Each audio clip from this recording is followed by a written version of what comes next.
It's Monday on Your View. Welcome to the show. I am Veronica Danik Boy. With me, as usual, are my co-hosts, Nima, Tokwe, Mariam. Ladies, good morning. Good morning. How was the weekend? It was Father's Day over the weekend. How did we celebrate? Nima, let me start with you. This one that you're looking at your cup. I never just look at my cup. I had a thought of crying. I couldn't handle it. You go over social media and somebody has posted father's dance, father's jokes.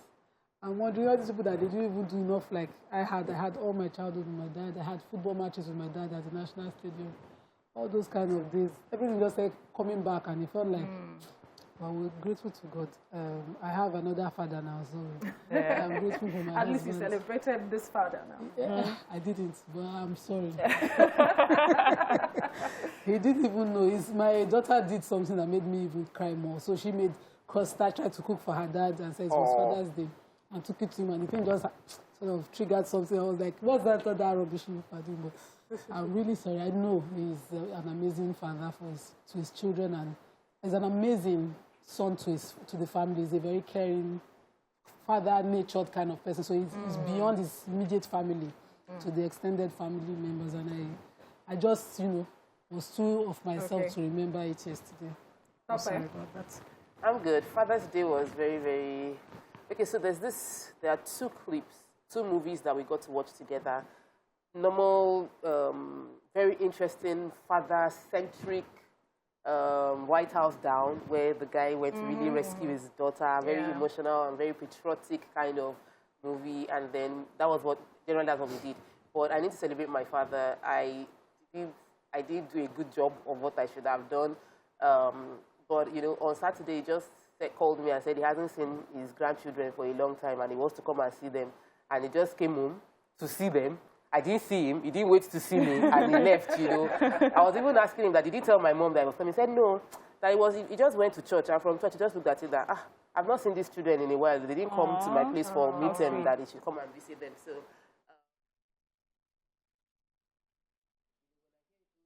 I'm the only one here that still has his father alive, so I really need to do a whole lot more to celebrate him, because I'm grateful. I prioritize his health, but I think we need to do more. Many children like me will feel like, I've taken care of them financially, I'm doing well, but I think it goes beyond that. So I'm telling myself and everyone who thinks it's just about money, that we need to show more to love our parents when they're alive. Father's Day also was interesting in my house. My husband is out of town, so we called him, and it was just nice. My husband is a great father. He's a hero. I mean, he's good quality father material. But yesterday I also remembered my dad. He was 29 when he died. Oh, my. Would have been 30, like a few months after his death. So it was good to just remember him, and then to be grateful that I get to live longer than he did. And I hope that brings him some sort of joy wherever he is. It's also a time, I think, to celebrate your mom for holding the fort and being able to raise children like you, because it's not easy at that young age to lose a partner. Wow. My mom is a lot, because I know how it is with my mom. Once you've lived with someone for a number of years, they become bonded, and so taking the person away or the person leaving just like that, it's a lot. Not just for the partner alone, but then the children again, the impact. It's a lot. It was a lot for me, getting to also remember my dad. Oftentimes I try to not remember because it takes me to a place of crying, tears, and all of it. I still cannot resonate with the fact that he's dead. I know, for me it's like been many years, but still, whenever I talk about it, my voice cracks. I'm like, when will you get over this? The guilt, let me quickly talk to talk. So we do a lot of things with money. Money can do just as much. But the guilt for me is the number, that year he died, when I decided to just be myself and focus on myself so much. Because we're best friends, we talk daily. Right. We can talk 3 times a day. And I started reducing it as I got older, and I thought that, let me just be myself. And he would call up like, hey, why do you want to see me? I just want to see you. And you see, and that period is when he died. So the guilt of not being available at that time for me is a lot for me. So if you can, I just wanted to ask. Yeah, so for me, I envy you guys the memories that you had. You had enough years. I didn't have that. We have to move quickly now. When we return, we look into the top stories today. Stay with us.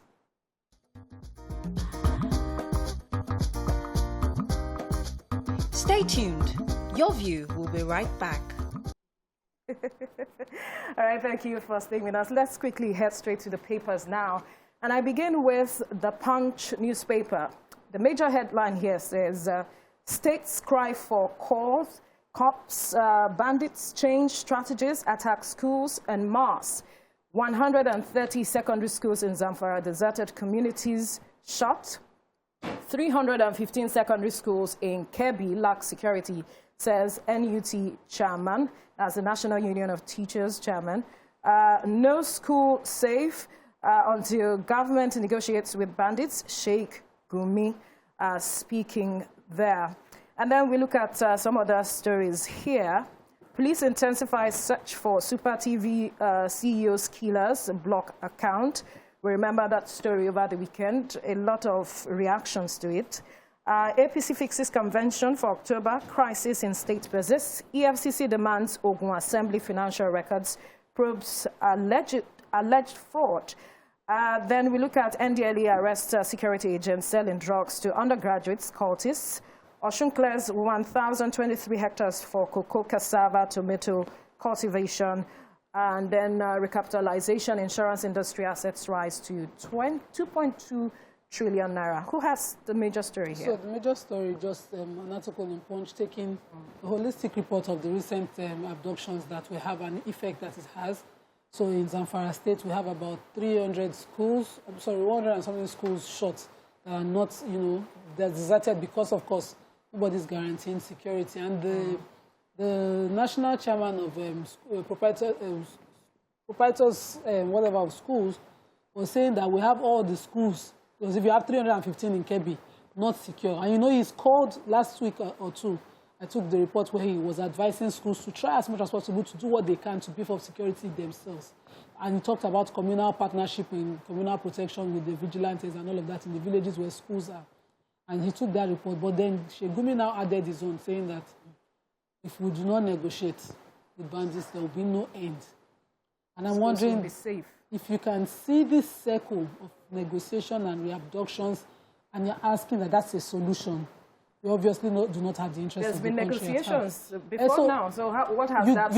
You negotiate with bandits, you pay them, and they come back for more. Back again. Yeah. So it's a circle. It's an unending circle. A more holistic negotiation settlement process. Plan. I don't know. Maybe that's what he's talking about. So there's a story here. Federal government plans action as varsity workers. Do you have that? I want to take the EFCC story first. Okay. The EFCC has demanded that the Ogun State Assembly submits all the budget allocation, all the budget appropriation from May 30th, 2015 till date, based on allegation reports of corruption within the present assembly.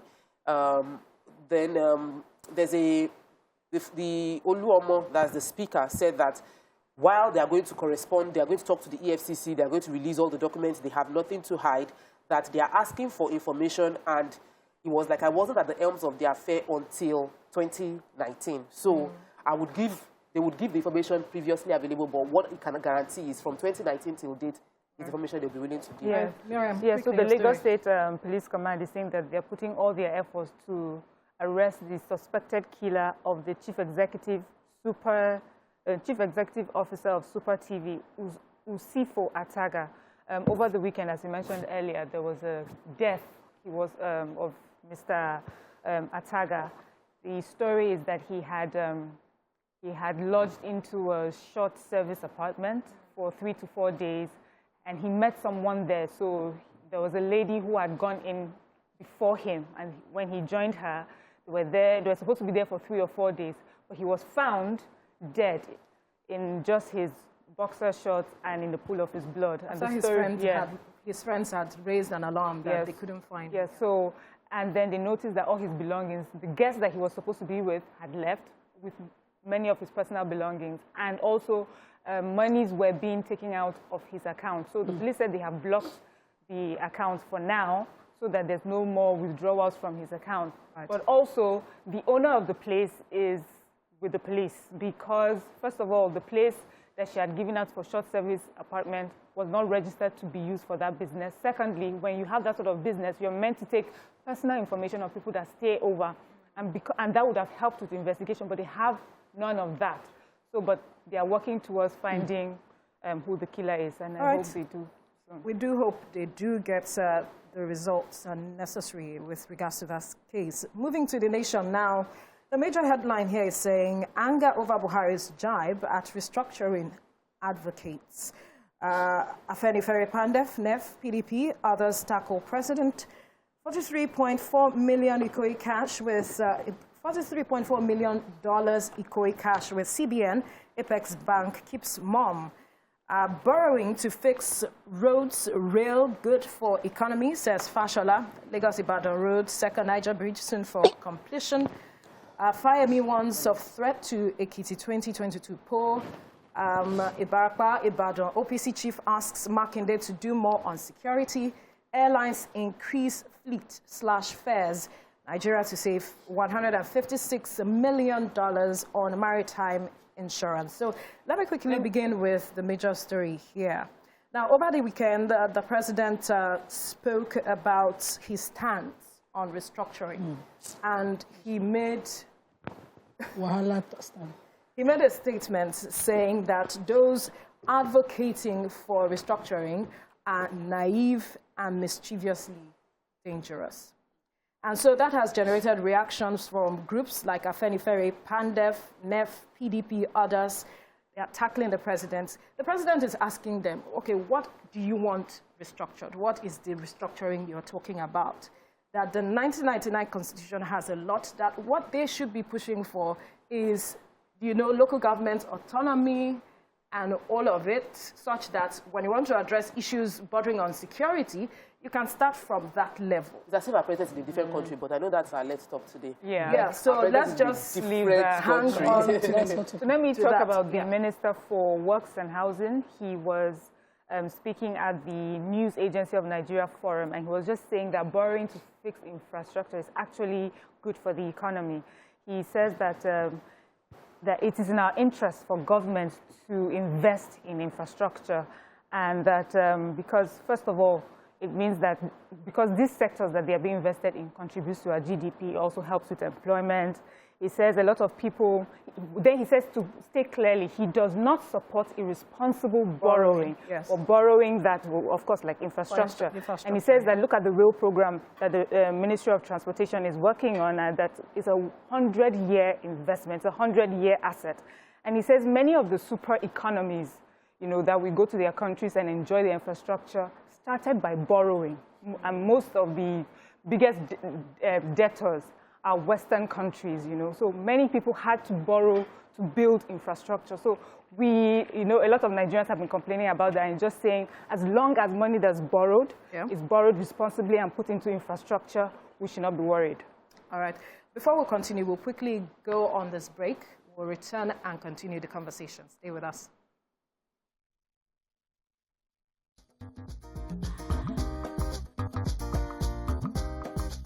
Stay tuned. Your View will be right back.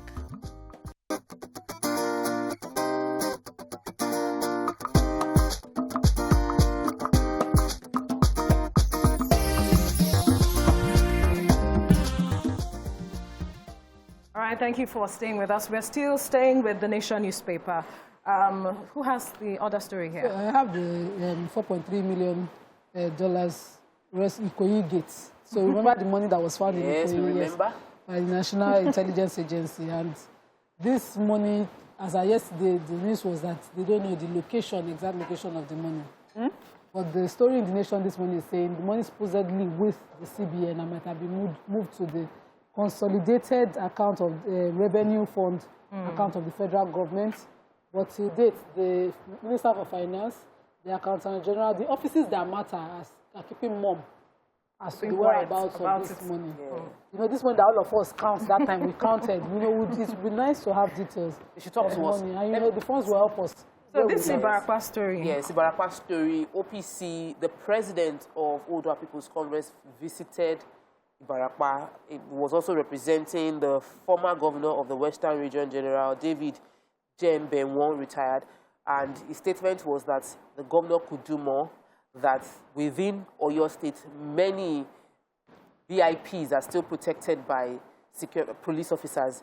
and that if we had more security officers deployed towards Ibarakwa, knowing that Ibarakwa is a volatile area, would have reduced the impact of what happened in the last, that there were houses were razed, places where people were murdered, that the security apparatus within Governor Makide's power should be used fully to prevent reoccurrence of such actions from taking place. I want to also quickly take the Ekiti story, because the Ekiti governor too, speaking concerning security challenges within Ekiti State, mentions the fact that you cannot have elections before you have a nation, that the focus should be on having Nigeria being one as a nation, and people should leave their partisan issues to focus on security. That if we don't deal with security, there can't be any election. And he's worried about the Ekiti State election scheduled for next year, that the insecurity challenges going in Nigeria will not help us have a democracy as long as we don't solve them. Very true. Let's quickly move to the Nigerian Tribune. And the major headline here is saying how open grazing undercuts 1.8 trillion naira CBN's investment in agric. Other stories, we have 14.3 million Nigerians abuse drugs. The NDLEA boss is speaking there. COVID-19, UAE eases travel restrictions on Nigerians, others. Afenifere Pandef, MBF, others attack Buhari for calling restructuring advocates ignorant. Save Nigeria from another civil war, Nadeco writes, UN, US, the EU. And then another story here, Buhari has accepted dialogue as solution to Southeast crisis. Ngige, the Labour Minister, speaking there. So someone has the major headline. This one is very disheartening. So the federal government has put together, has expended so far 1.8 trillion naira in interventions towards diversifying the economy and majorly in agriculture. According to the report, the CBN, created various intervention funds, although they granted about 1.6 trillion as loans to stakeholders all through this administration, and they took account of our might in arable lands and farmable lands, saying that 4 million hectares, the total arable lands in Nigeria are, about 6.5 million of permanent crops and 30.3 million of hectares of meadow and pastures. And because of open grazing, when these farmers who took the loan, put together their crops, they can't pay. These loans were supposed to be returned in 3 years. So far, only 96% remain uncaptured, so they're unlikely to recover the monies where there are supposed to be loans to farmers, farmer money and all of those monies, trader money, and they're unlikely to get them back. 1.8 trillion. The people, the borrowers have suffered losses that are in our faces, and absolutely, they've suffered some hardship that we can take care of. So for the president to hear this headline, I think he should read it. His advisors also should see the Tribune this morning and see whether open grazing is still a solution. The NDLEA story. The boss, NDLEA, Brigadier General Mohammed Bugamarwa, retired, said that sadly, no fewer than 14.3 million Nigerians, young people and adults, from the age of 16 to 64 abuse drugs, with cannabis being the most commonly used. And then he says that the young people are initiated into using cannabis from age 19, and then they move on to other, psychotropic drugs by age 22. Many young people are using heroin. He says the more you unravel it, the damning it is, especially when you also compare it with what NDLEA is doing. He says that in the past 4 months, NDLEA have arrested 2,180 drug traffickers, and that broadly speaking, the agency was able to seize drugs and cash worth over 90 billion within the first 4 months of this year. So you can see, even though the numbers of those arrested are quite small compared to the number of users and probably traffickers. And in a related story, the NDLEA also arrested law enforcement agency staff. They didn't say which particular law enforcement agency. And what he does is that he sells drugs to people of the university in Ogun State. Wow. And he uses his wife's shop in the camp to sell these drugs. He even has courier people that take the drugs from one place to the other, do delivery. Thankfully, he had been on their watch list for a while, and they were able to arrest him. Right. Funnily, though, the school student union were trying to stop the NDLEA from carrying the arrest, but eventually they did that. There was a gruesome murder. Let me quickly take this story. It's just a short reaction. Buhari has accepted dialogue as solution to Southeast crisis.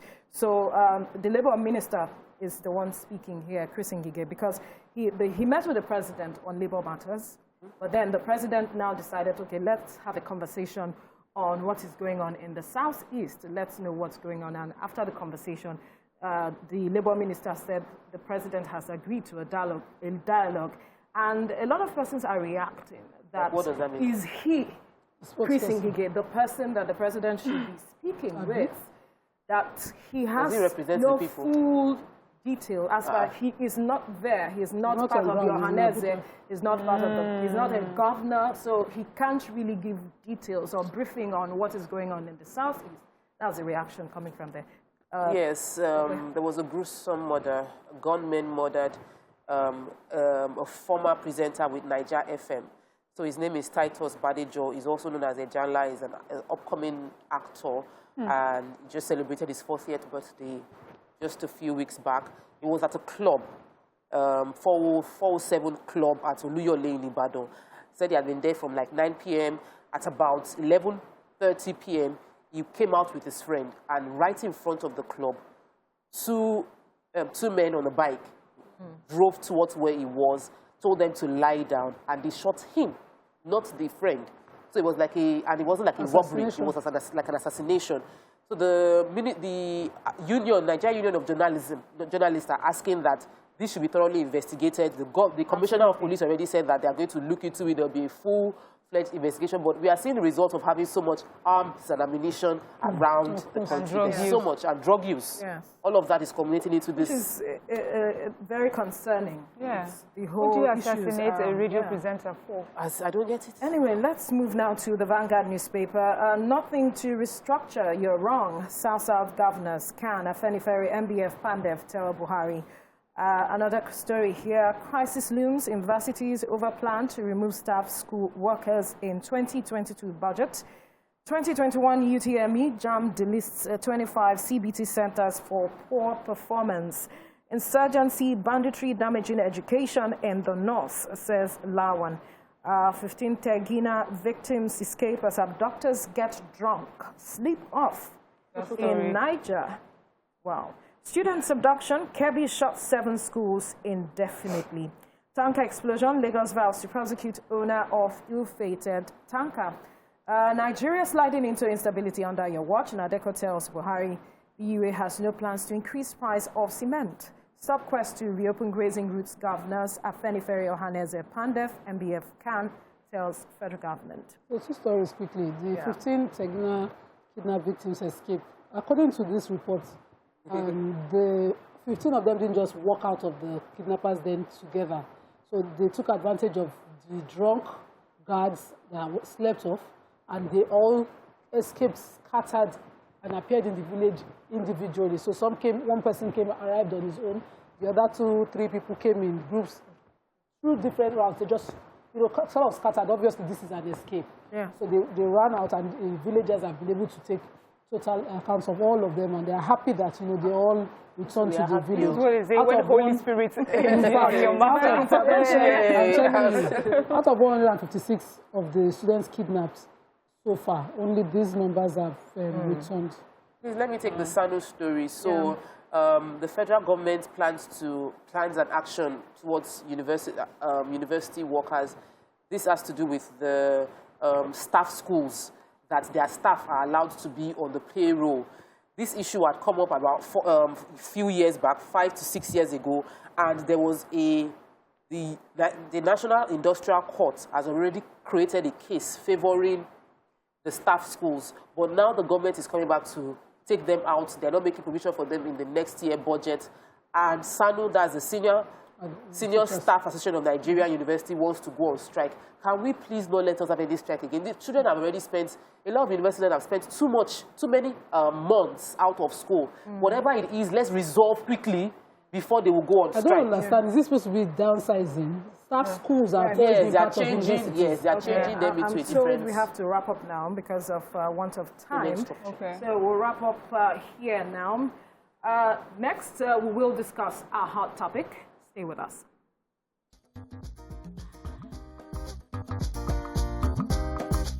Stay tuned. Your View will be right back.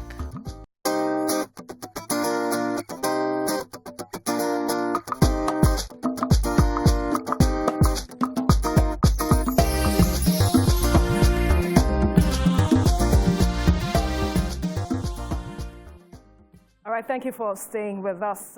Now, food prices and consumer goods have continued to pose challenges to many Nigerians.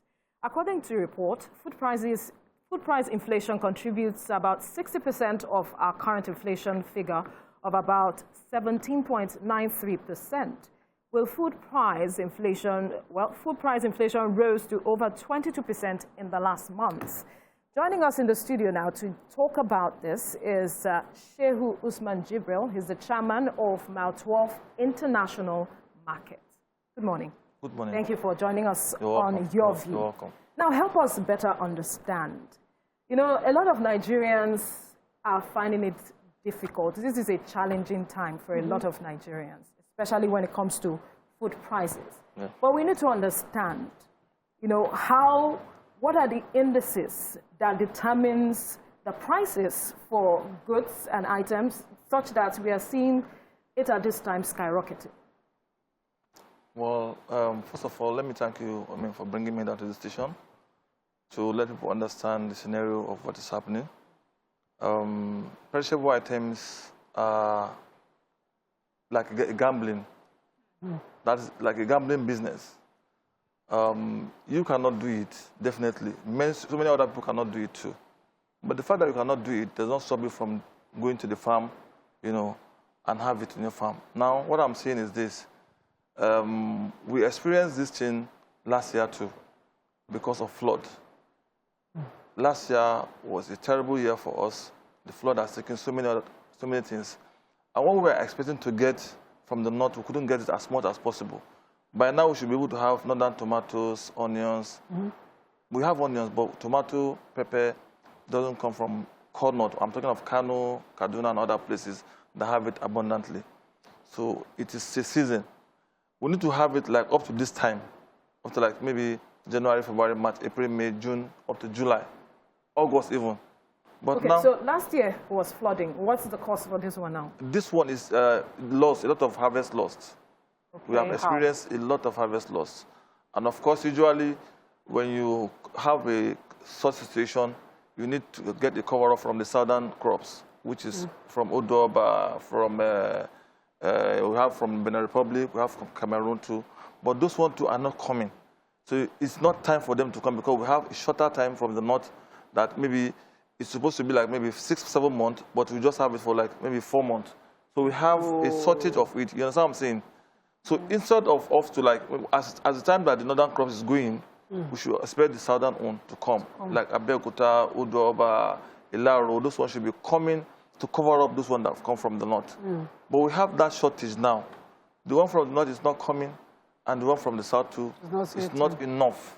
It's not enough. Yeah. So would you say, because the prices are, many people will tell you this year, even with the shortages, of previous years, this particular year, since the prices have even gone even much higher, is this really only about the shortages? And you mentioned that harvest losses. What is the culprit here? Is it the climate?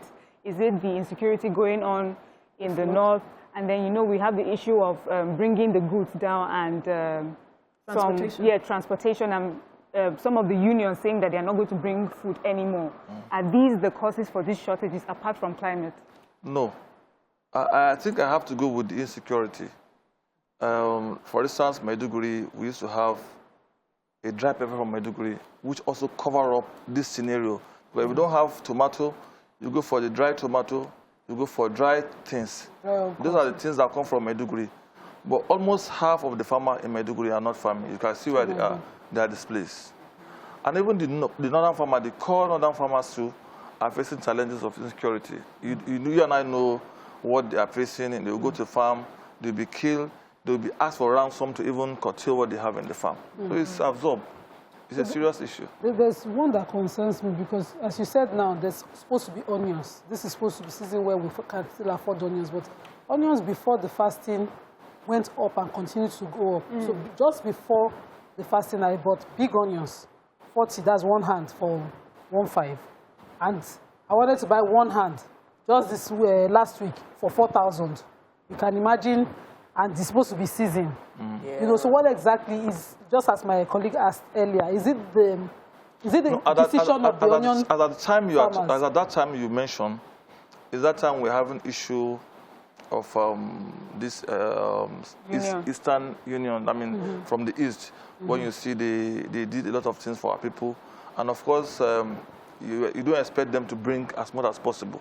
But we'll try our best, as in from this axis, to make sure that we have abundant things like the onions you mentioned. What are you doing to ensure we have that abundance? Well, particularly in Lagos, we have done so many things. You see, Lagos doesn't even have any problem of food items at all. So when price is killing us. let me explain to you. Let me explain to you. Lagos doesn't have problem of food. It's even better you even have it, you know, at even a high price than not having it. We're talking about food. Yes. It's better you have it at all costs than not even having it, because it's food you must eat. You are drinking tea now. Okay. You are taking everything here. So it's easier for you to take it here with even much money that you have than not having anything. So are you engaging with these people? That's what I want to know, such that we don't have the shortage in this with regards to onions. That's what I wanted to know. You see, I'm just the chairman of Malton Market a year and a half now. I have been the secretary, I've been the financial secretary of the market, now chairman. So I know all these things. When I came in, what I did was to engage the farmers first. Okay. We have farmers, we have also traders who go to the north and buy from the farmer and bring it to Lagos and other places too. So what that does is engaging them on what are the difficulties you are facing. Okay. You know, in this aspect. One, they complain of not having enough fertilizer. It's too expensive. They complain of insecurity. They complain of bad roads. You know, these are the things they face most. And luckily enough for us, the road is going now. They are doing the road is working on the road. The security too, as you can see, we have less kills, less people are not having much problem in their farms now. Okay. We have that is relatively getting better. So I think things are getting better. Okay. All right. Before you take your question, Papa, let's quickly go on a short break. When we return, we'll continue the conversation. Stay with us.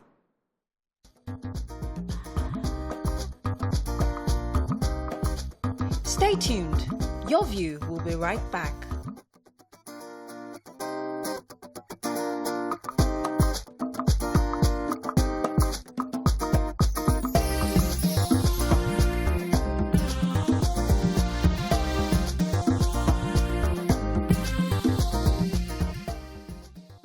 All right, thank you for staying with us. We're still talking food price inflation, and our guest is still in the studio.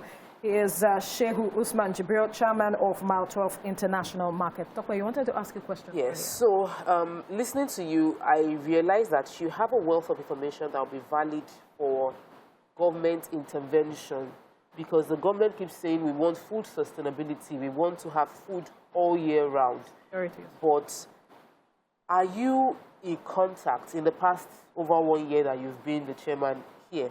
Have you been in contact with the commissioner for agriculture in Lagos? Have they been interfacing with you to see from your own perspective how the cost of food can be brought down and how availability can be improved?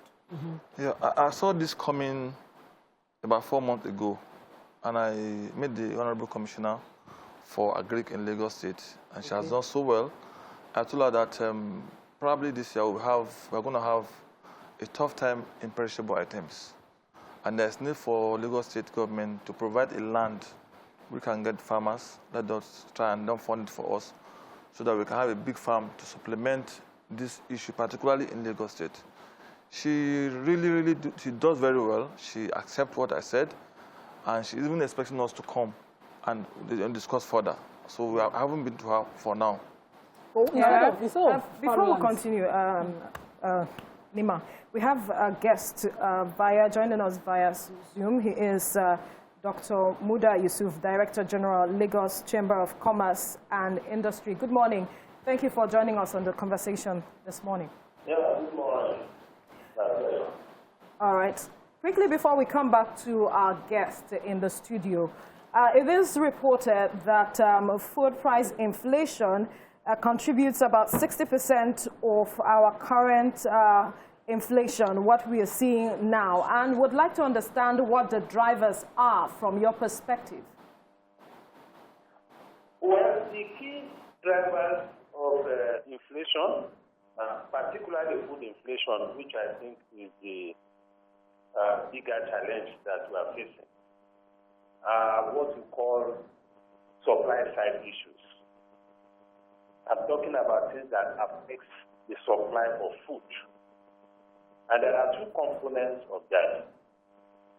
There is the factor of cost of production and cost of transportation. Then there is the factor of productivity in output and output disruptions. As you know, most of these trucks that move products around the country, they are running on diesel. The cost of diesel now is about 270 to 280 naira per day. Those who run generators and those who buy diesel, we know that it's not fun now buying diesel.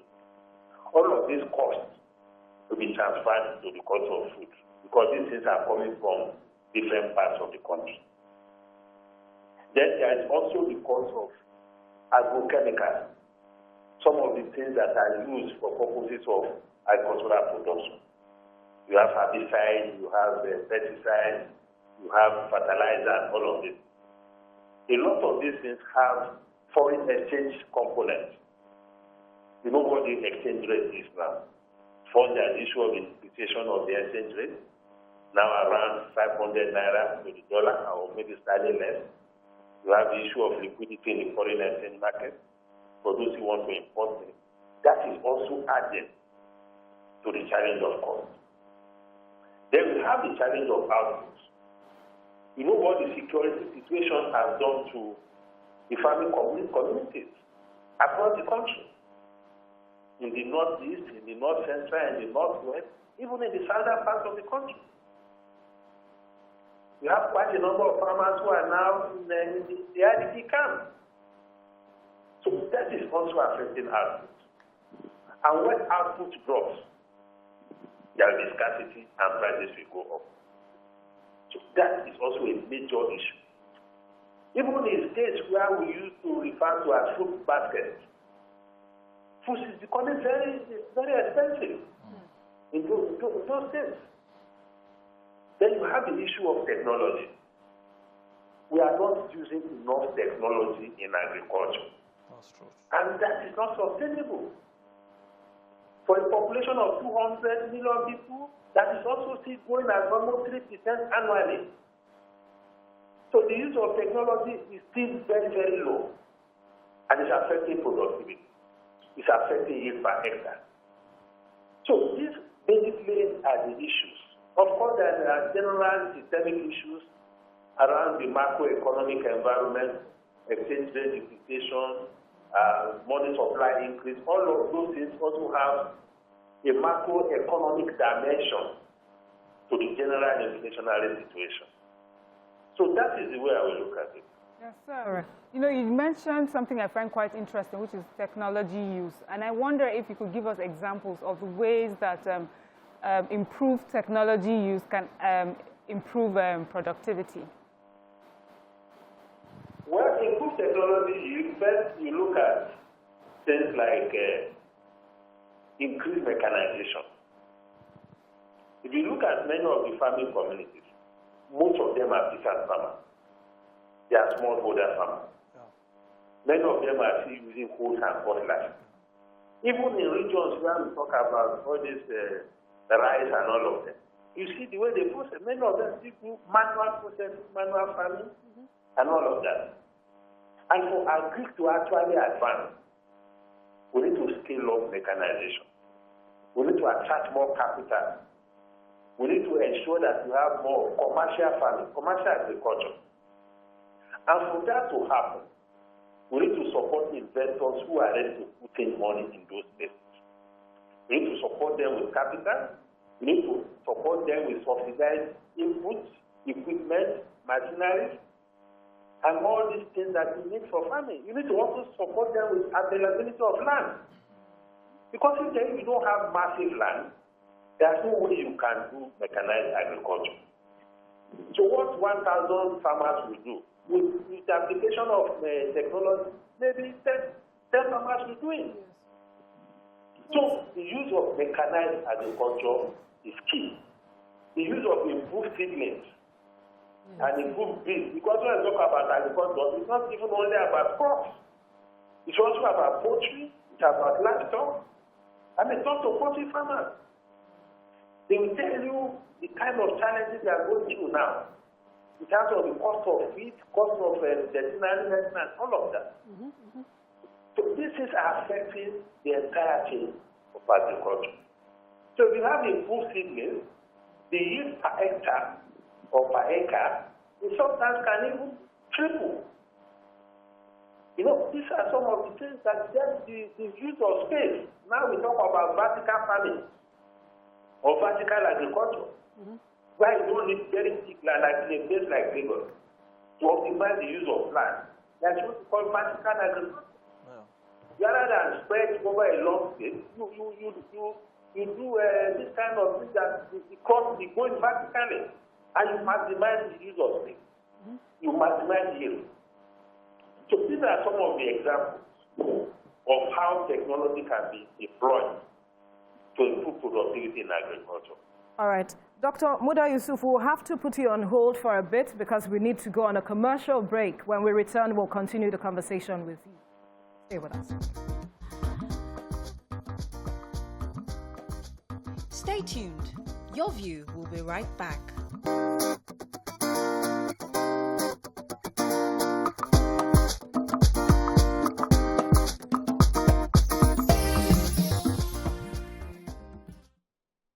All right, thank you for staying with us. We are still looking at food price inflation.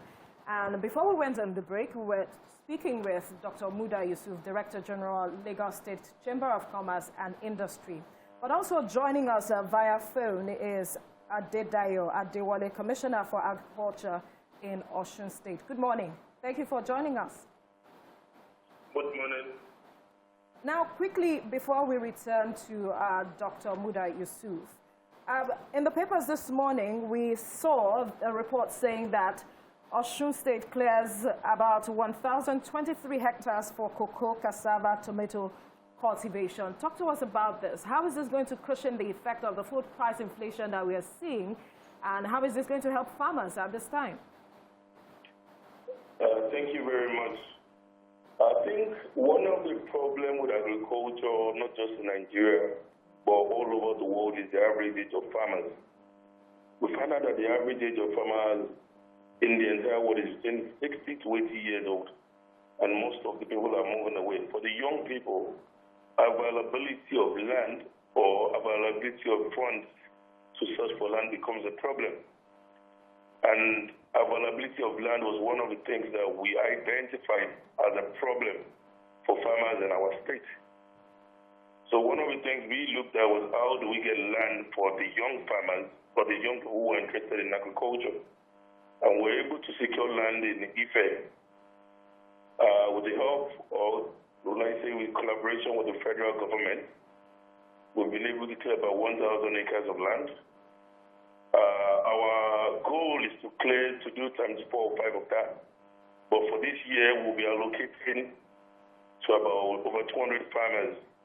The E4 is a little bit small. We're looking to concentrate on tomato production. We're looking at 23 hectares of land. Whereas in Ife, for this year, we're looking at 400 hectares of land. That is like the target goal. We're hoping we can actually do more than what our target goal is so that we can achieve more. So when it comes to farming, sir, I know that the statistics might show lots of older people doing subsistence farming. But when it comes to industrialized farming, there are many young people there. I can speak for, because I'm an investor in a farm, and I have a farm with a friend that's in your state, and I understand the challenges we face setting up the farm. When you're doing your business as a business, you're not thinking about food sustainability or availability of food. You're thinking of commercial. So most farm being purchased, most farm that we purchased, and we have thousands of acres, had tomatoes, okra, all of that, which we cleared to plant cashew. So, and I know people that are doing the same for ginger, doing the same for sesame seed. Young people who have gone into the farm, but they are not doing for perishable goods, because it doesn't make financial sense, and there are no incentives for you to put your time into planting corn or planting tomatoes, when transporting tomatoes back to Lagos will cost you so much money, and your truck can break down on bad roads. So people are now, the people that have the mind for agriculture are focusing on cash crops and converting the non-available farmland into cash crops. What are you doing, sir, in your state to incentivize people to plant daily consumables, the things that we need, the beans, the rice, the tomato, the vegetables? How are you incentivizing it? Because people are worried about cashing out, getting their money back when they invest their time and money into doing this. Thank you very much. I think agriculture, like, it's got to do with it. Personally, I am a farmer. I'm into more of livestock. I'm also into oil palm. Whereas some people will tell you they don't want to go into livestock production because it needs a lot of dedication, it needs a lot of attention. What I would say is, a lot of people go for cash flow because of the profit margins. I told you, like in Ifon, for example, the 23 hectares is dedicated for people who are interested in tomato production. Not only are we, not only are we giving them land, we're looking to link them with banks where they can have access to loan. So the farmers are putting on the fund, not only are we giving them the land, we're also giving them access to loan. And we're actually looking at the youth. Let me give you some figures. In 2016, through the Anchors Growers Program, some states were able to empower 200 farmers to the tune of 210 million plus. That's through the CBN. In 2017, 93 farmers in rice, 48 million naira plus. In 2018, 234 farmers in maize and rice production to the tune of 54 million plus. During Governor Itola's administration, which are the things you said people are running away from, our farmers had access to loan for rice, maize, and cotton. 1,077 farmers from the 234 farmers in 2018. That's a jump of about 900 farmers plus to the tune of 254 million plus. And then in 2020, we jumped from the 1,077 farmers to 4,361 farmers to the tune of 810 million naira plus. It means that this government is actually really working out. That is for maize, cotton, cocoa, and cassava. So within 2019 to 2020, the CBN loan access our farmers had was, we jumped from 254 million to 810 million, which is a big jump. It means that we're really focused not only on cash crop, but also on arable crops production. All right.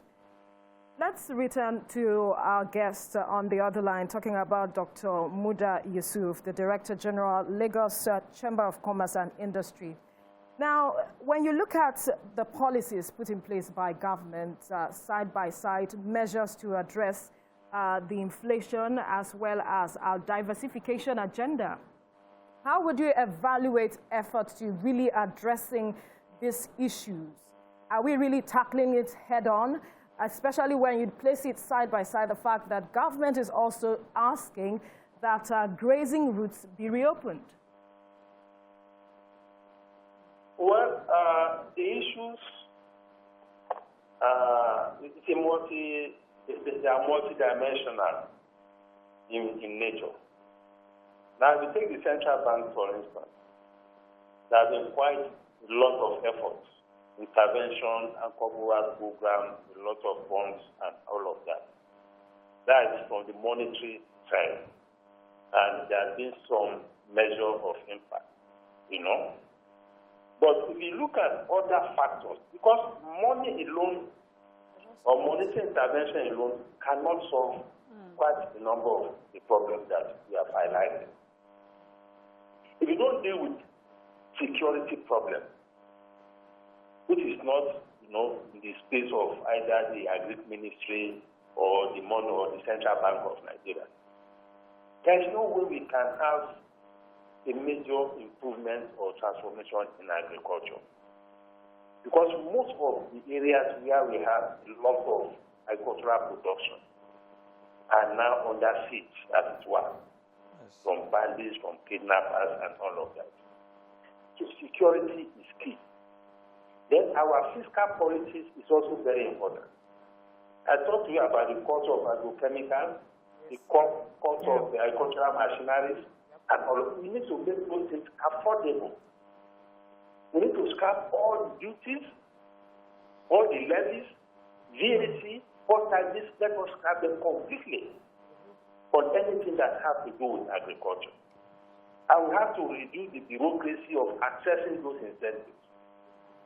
The anything is agriculture implement, and once the customs are sure, there's no need to be going to Abuja to seek approval and all of that before the things are granted. So the fiscal policy, the tariff policy is very, very important, you know, to make these things happen.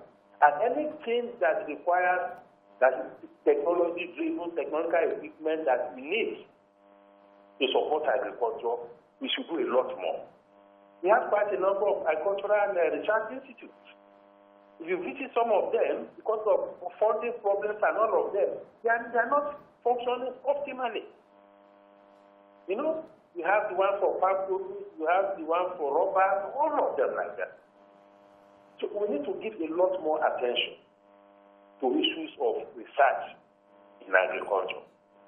You know, and we also need to address the issue of climate change. Right. Because some of these problems are also arising from the problem of desertification. Some of the problems we are having with these headers, farmers' crack, all these grazing problems, are also partly a consequence of the environmental problem that has to do with desertification and climate change. So there has to be deliberate policy to address the issue of climate change. All right.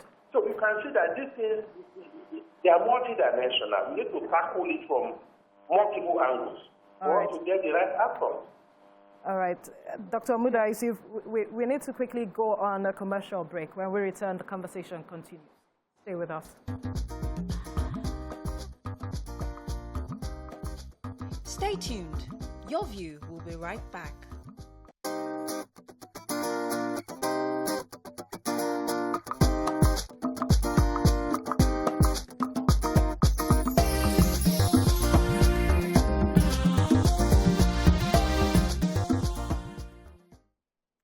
Thank you for staying with us. We are still looking at food price inflation, and we still have our guest in the studio. But so many things have been said from other guests. But right now, I want us to look at protecting the consumers. Are there any mechanisms put in place by the market, Mile 12, for instance, international market, to protect consumers? Because some persons are thinking maybe wholesalers and retailers are trying to take advantage of the whole situation. At all. Absolutely not. There's absolutely no way you can hoard these perishable items. There are things that you absolutely have no way to control them. It is right. If it is wrapped in your farm, you have to bring it down to the market. And I said, no way you can just have this thing. You must bring it to the market and sell, or else you lose. So what will you do? So there's no mechanism to check the pricing at all? Absolutely not. There's no way. My own question is almost similar to Veronica's, and is really about the middlemen too. Many consumers have accused them of hiking price, especially as they seem to enjoy the larger profit compared to the farmers that they get these products from. Then when it comes to access to grants, to aids, to things like fertilizer and seedlings, we have the middleman who usually is more educated and has more access to government, receive these things and it does not fall back, you know, to those that matter, the farmers. We're talking about transportation security. I'm looking at some of the solutions, like what you just talked about with the Commissioner for Agriculture in Lagos State. Would you advise that states now push towards self-sustenance? Like when we had the union farmers going on a strike, people in the Southeast were like, we can grow our onions. So should we push for that so that cost of transportation goes down and access to farmers is easier? You see, the major problem, 90% of this problem is caused by the elites. People that call themselves educated. Somebody that can just, he's never been a farmer, you don't know something about the farm, but you go and write to the government, you speak big English for them, and they give you money. Meant for farmers. And you either divide the money into something else and leave the farmer in the farm. I said, I've been the secretary of this market, financial secretary and chairman now. That's almost over 20 years. There was never a time, either from federal government, that anybody come to ask how fair you are, what are you doing in this market? Who are the farmers who can support? Who can we help? Nobody has done that to get data, and we have the data. Nobody. Lately, just last month, someone was telling me, Shehu, you guys have money. I said, what happened? He said, there was, USAID have given 1.9 billion, 1.9 million naira to one organization to give farmers. I said, how? Which farmers? I was asking, where are the farmers? Who are they giving the money to? I saw a lady with a trouser. The guy sent everything for me. I saw a lady with trousers. I said, this farmer? I said, no, this cannot be farmer. That's the problem we're having. The problem is federal government needs to just look at deeply who are the farmers. Most of this money they give, yes, federal government give money too, but I can tell you wholeheartedly that the money doesn't go at all, at all. 40% of that money doesn't go to anywhere. That's the truth. So the big man so the farmers are just on their own. All these things you see are just people who are just working hard. The doctor has said so many things about the technical work, to see how this thing can be done. Mechanized farming also. The typical farmer, these farmers are not illiterate because in their field, they're not illiterate. They analyze farming as if John Barnes, Marco Owen analyze football. Just like you used to analyzing things like this. They are very, very good. They just need a tip from federal government. Somebody will advise them, this is what you do, and this is what I'm going to use. My question would be, if you had the opportunity to talk with the Commissioner for Lagos, for instance, agriculture, would Lagos as a state that, is the destination for most farmers heading to the west, most of them look to the market here and the population here, wouldn't it be advisable for Lagos to invest in proper storage facilities, silos, and all of that? So, because we know this is where they bring these goods, and most of them are perishable. If we had proper storage, will it not cover for times of scarcity like this, times of out of season and all of that, so that we have... But how long? How long are you going to sort tomato? How long will you keep all these things? It depends. How long? We can make... Yeah, but the doctor was saying something about... Process them. Yes. that we import are stored for years. They have shelf lives of 3 years minimum. We're buying them in tins, in cans, in bottles. In cans, in all sorts of things. The doctor has said something about, seed. Those seed is not available in Nigerians. Yes, they are not available in Nigeria. Those seeds are talking about up till now. Really? And that is the money the federal government are giving for those so-called farmers to the farmers. All right, Dr. has a question for Dr. Muda. Yes, let me take it back to Dr. Muda. I read all the LCCI. I read all the LCCI reports. Whenever there's any press release that I see in the papers, I take the stories because LCCI says what I want to hear, says what I believe should be done. What is the gap between the Chamber of Commerce and the controllers of our economy? Because I would think that all these things you're saying, they sound very right. They sound like things our government should be implementing. But is it that they're not hearing or you're not relating with them well enough?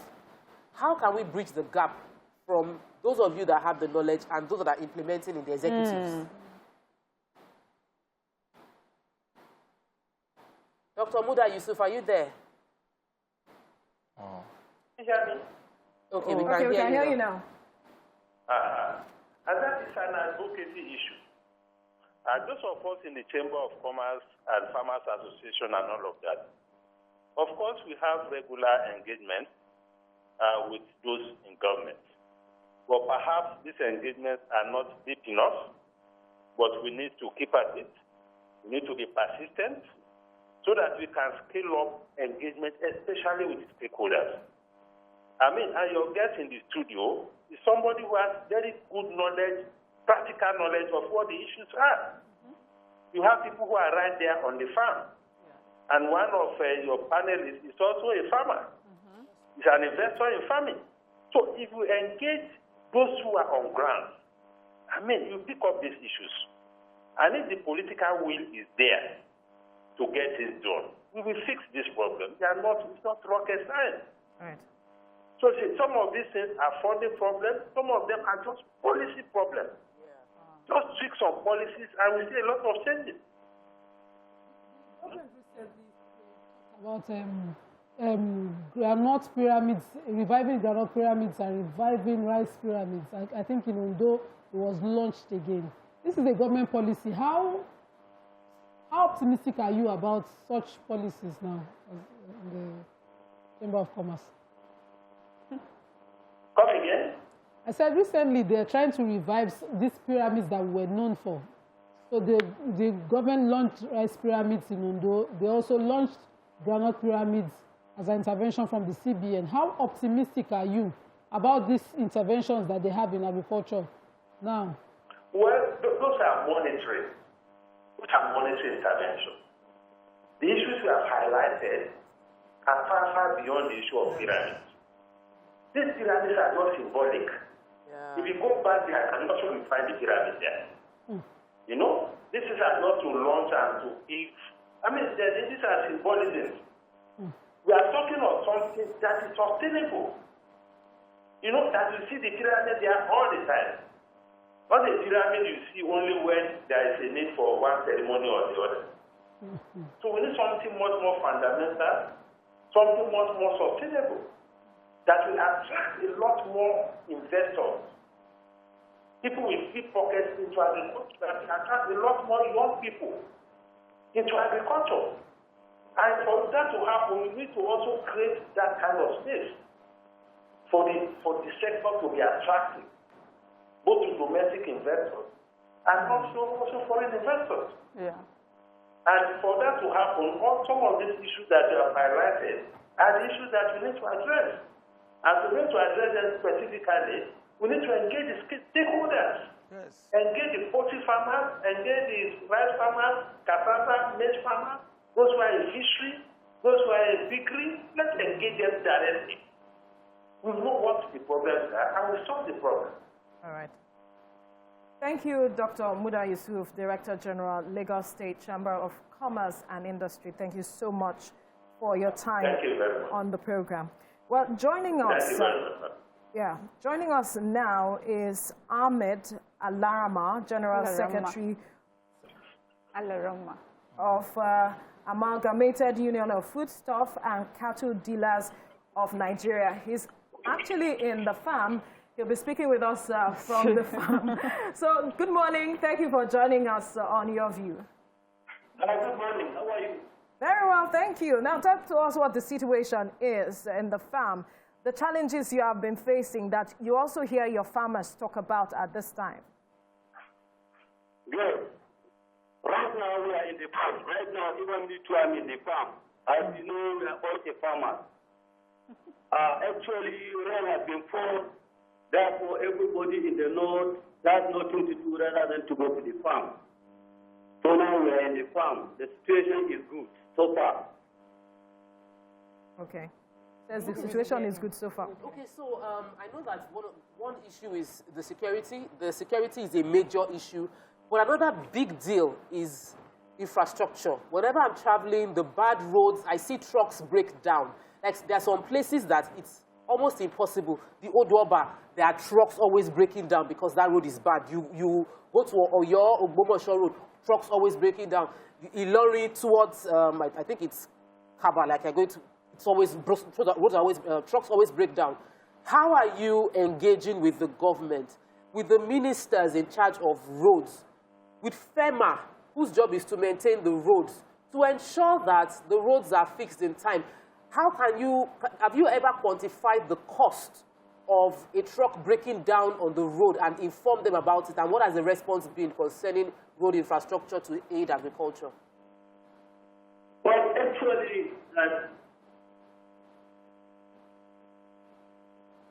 hello? Yes, we can hear you. Okay, are you hearing me? Yes, yes. Well, actually, the situation of the road was very bad. Even we in the north, when it happens that if we carry our farm products before we reach south or southeast, there is a lot of problems along the way. One is bad roads. All the road has been damaged. We even complained in several occasions. If you come from north, even if you go to Jaba, before you reach Jaba, around Mapa side, the road was very, very, very bad. Even sometimes, if you carry farm products, the motor will stay over 3-4 days in the road without reaching Lagos or Ibadan or Ilorin or wheresoever in the southwest. Therefore, we even reported this issue in several occasions to the agencies that is supposed to be informed, but nothing has been done. Still, if you come to Kaduna State, that is when you are passing this alley that is through Niger State, that road was very, very bad, and it was very disaster. Even though, apart from insecurity, the road was very bad.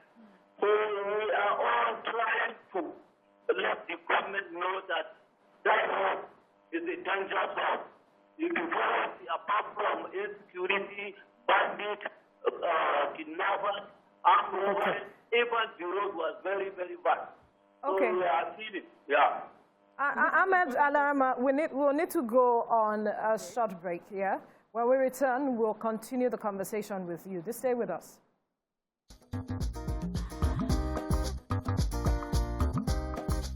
Stay tuned. Your View will be right back.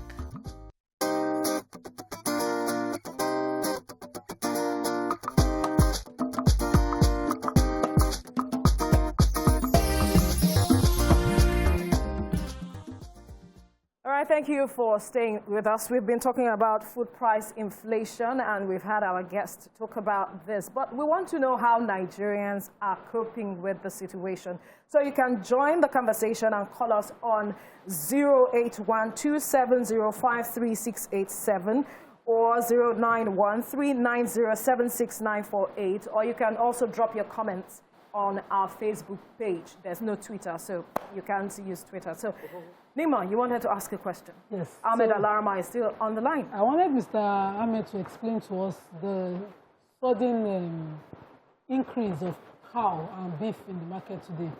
So we can't. Yes, the prices are extremely unaffordable. Yes, let me just put it like that.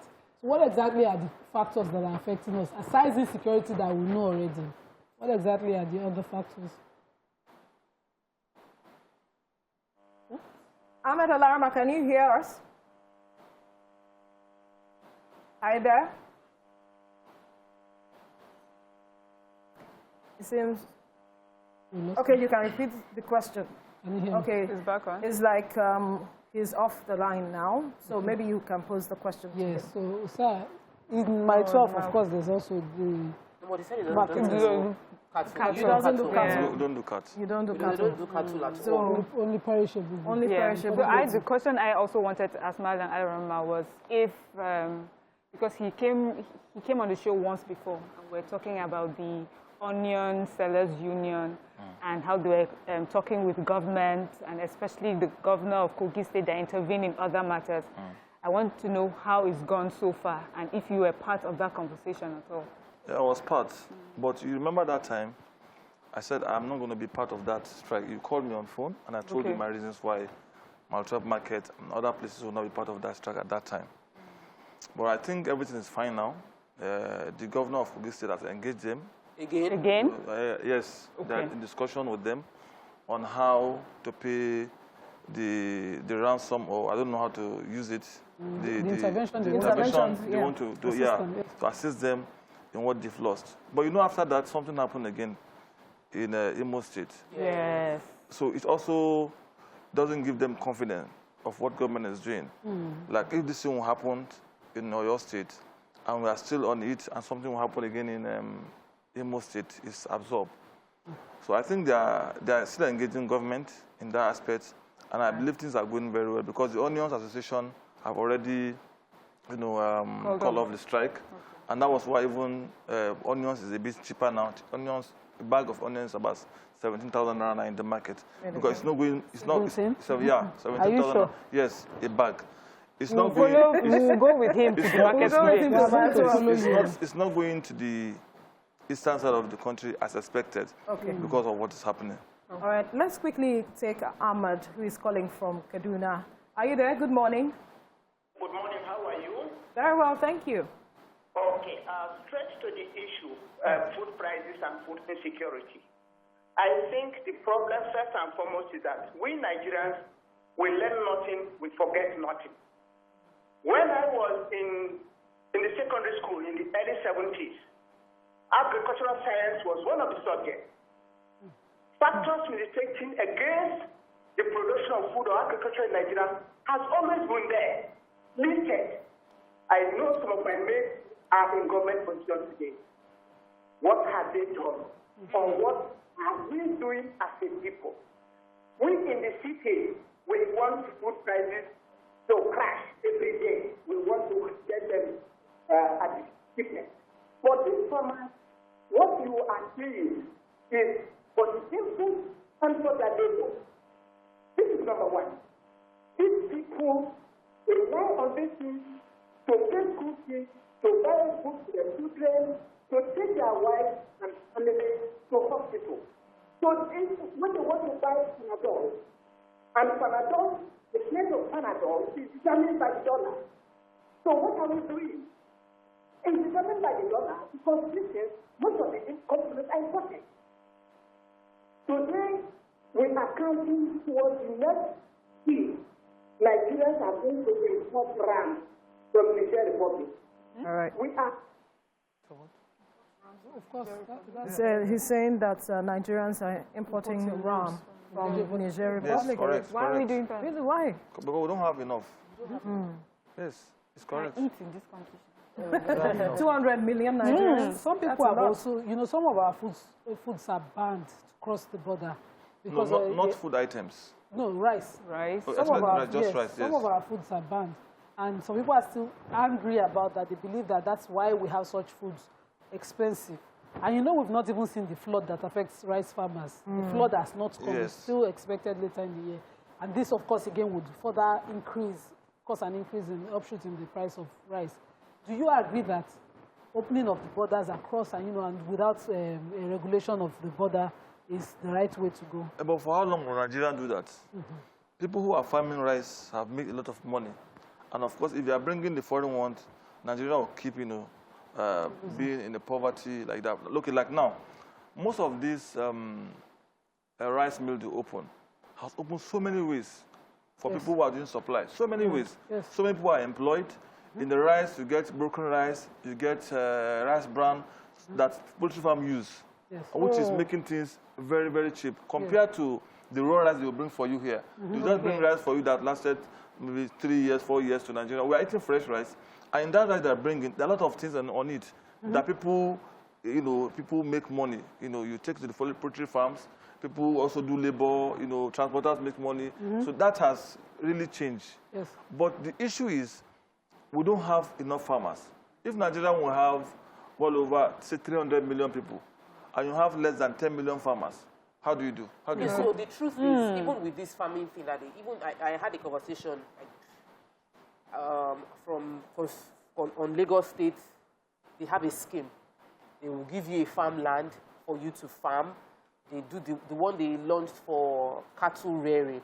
And when you hear the price they're asking you to pay per land that they are giving you, you're wondering, you're not really wanting to encourage us. So that even me that I feel I have saved small saving. What the government is asking me to pay, if I go to Omonile directly, I will get land cheaper. So if the government land for a Greek that is in their Greek scheme is more expensive than me going to Monile, then how are you indeed encouraging agriculture and farming? So I believe that if we really want to encourage farming, the land should be freely accessible to someone ready to work with it. Should be highly subsidized. With a timeline of when you can do it, because you are not giving us guarantee on the produce. You know, in other countries, they give you guarantee on produce. All right, we have a caller from Niger State. Good morning. Go ahead with your contribution. We can hear you. Hello. Hello, we can hear you. Yeah, but then over this very big shower. I know the is very, very bad. Hello. Okay, we are struggling to hear you. Maybe you can call again. Right. Thank you very much. Now, you quickly wrap up your question. Yes, please, because I want to make the point to the fact that some other countries don't leave your produce to market forces. So if you plant corn, the government has a policy that guarantees that at the end, you sell your 1 kg for 1,000 naira. It's a guarantee. The policies have been put on ground. Right. It incentivizes farmers to go and farm, knowing that whatever happens, or if there is glut, or if there is scarcity, I can know how much I will get. In Nigeria, we don't have that. So the government must provide other forms of incentives so that if you don't give me guarantee on price, then give me the land free so that I will come and farm if you really want to encourage farmers. Now, the question... But you can't dictate for a farmer that you didn't support. You can't dictate for a farmer you don't support. If you have given a farmer money and say, okay, this is money I give for you to farm, and this is what I want to buy for sale. It will be easier. But those people collecting the money are not giving to the farmers. All right, we have another caller on the line. Gino is joining us. Gino, good morning. Hello, good morning. Good morning. Yeah, first time caller. Good morning. Welcome to the show. I'm watching the show live. I'm not seeing anything. What's happening? You're not seeing what? Hello, hi. Yes, we can hear you. Hi, good morning. You are waiting to hear yourself live. Yeah, it's nice to talk to the ladies out of you. First time it's delayed. Yes. I've been watching you guys very well every day. Ajia, hello. Hello. Thank you. Please, sir, I just want to ask something, please.